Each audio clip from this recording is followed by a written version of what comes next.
soon as he could. Jose Mourinho has contributed massively to them losing today, more so than the players, because Frank Lampard has tactically done him over in no uncertain terms. The apprentice has well and truly beaten the master there. Now, we can all get carried away for years and years saying Jose Mourinho, greatest tactical manager of all time, but it took him till half-time to make a change, and was there really a change? I mean, he put Lucas Moura on as a sort of as a wing-back, but he didn't change anything. Chelsea dominated that game from start to finish, and I don't think their players individually are better than Spurs'. They were just tactically outwitted them, and I thought Jose Mourinho had a bad day at the office today.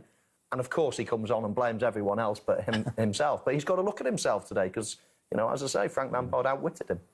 No, I absolutely agree with what Michael's saying. We've been talking about it, you know, as the game was on. And what you said earlier at half-time about, you know, it's all about players, But systems, you know, if players go out there and can't deal with things out there on the pitch, there's no leadership in football. Most teams haven't got good leadership.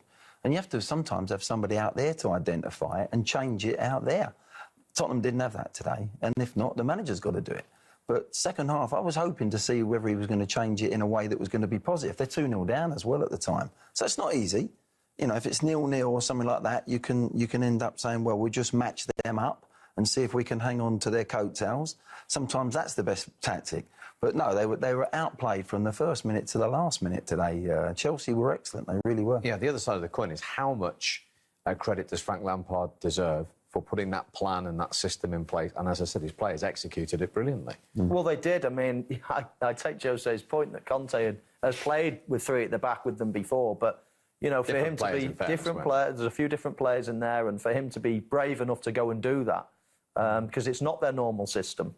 So for him to do it in a big game, he put his neck on the block there as well, because if it had gone terribly wrong, then everybody would have said, oh, wet behind the ears, he's inexperienced coach and everything else. He had the courage, just like his players did today. He had a lot of courage, and you've got to commend him for that.